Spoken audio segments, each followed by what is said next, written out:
Soohab ਤਾਂ Suhaagani ਜਾਂ ਮਨ ਲਹਿ ਸਚਨਾ ਸਤਿਗੁਰੂ ਆਪਣਾ ਮਨਾਏ ਲੈ ਰੂਪ ਚੜੀ ਤਾਂ ਅਗਲਾ ਦੂਜਾ ਨਾਹੀ ਥਾਂ। ਹੁਕਮ ਸ੍ਰੀ ਗੁਰੂ ਗ੍ਰੰਥ ਸਾਹਿਬ ਪੇਜ 785-786 ਅੰਗ 785-786। ਸ਼ਲੋਕ ਮਹੱਲਾ ਤੀਜਾ।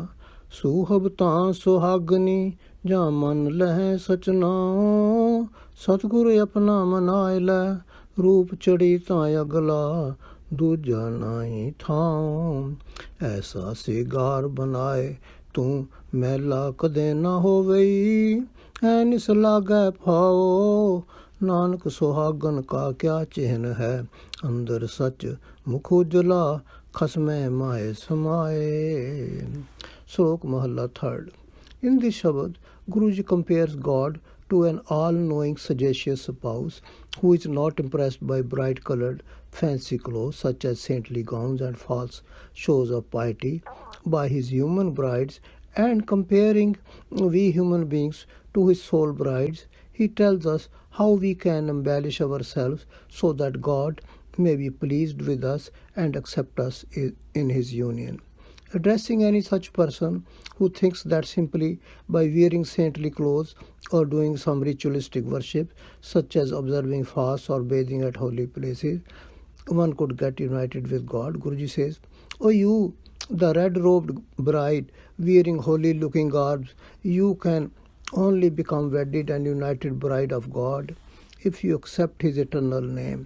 Please your true Guru.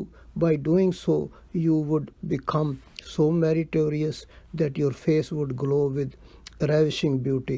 There is no other place except the true Guru where you can acquire such merits.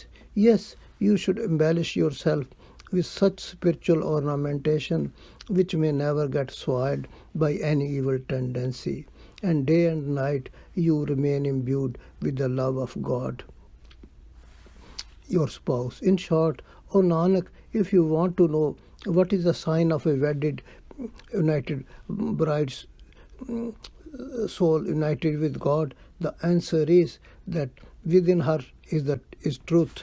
Her face shines with spiritual peace, and she always remains absorbed in the loving thoughts of God, her spouse. Stanza 1. Mahalla Tija. ਲੋਕਾਂ ਵੇ ਹਾਂਸੂ ਵੀ ਸੂਹਾ ਵੇਸ ਕਰੀ ਵੇਸੀ ਸੋ ਨ ਪਾਈਐ ਕਰ ਕਰ ਵੇਸ ਰਹੀ ਨਾਨਕ ਤਿਨੀ ਸੋ ਪਾਇਆ ਜਿਨੀ ਗੁਰ ਕੀ ਸਿੱਖ ਸੁਣੀ ਜੋ ਤਿਸ ਭਾਵੈ ਸੋ ਥੀਐ ਇਨ ਵਿਦ ਕੰਤ ਮਿਲੀ। Mahalla third. Now Guruji puts himself in place of those who have tried all kinds of saintly robes and practiced different ritualistic ways of various faiths, but have failed to obtain God. And now he wants to warn others about the futility of such efforts, still using the metaphor of an ignorant bride who has been trying to please her spouse with sexy red-colored clothes. Guruji says, "Listen, O people, I am a red-robed bride and have dressed myself in fancy red, holy-looking garbs, and I have exhausted myself wearing all kinds of enticing clothes, but have come to the conclusion that simply by wearing holy garbs we cannot obtain God, our spouse.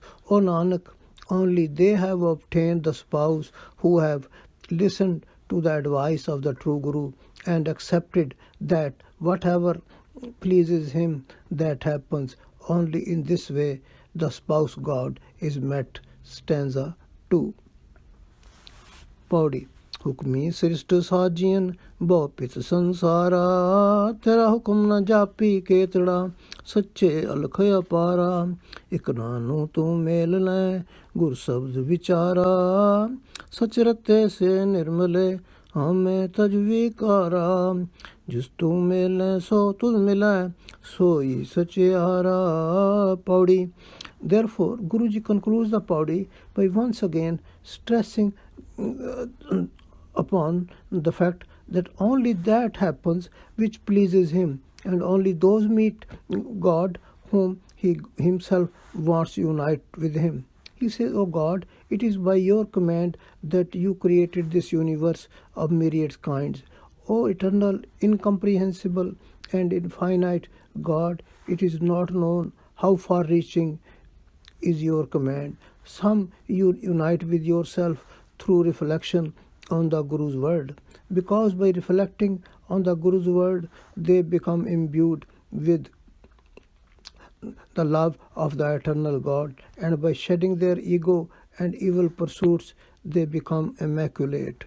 But only the one whom you unite gets united with you, and that person alone is a true person." Paudi 2. The message of this Paudi is that if we want to unite with God, our true spouse, then we should not try to entice him with false show of holy garbs or empty rituals, etc. Instead, we should imbue ourselves with the love of God by reflecting on the Guru's word, by meditating on his name, and by becoming worthy of his grace. Vaheguru Ji Ka Khalsa, Vaheguru Ji Ki Fateh.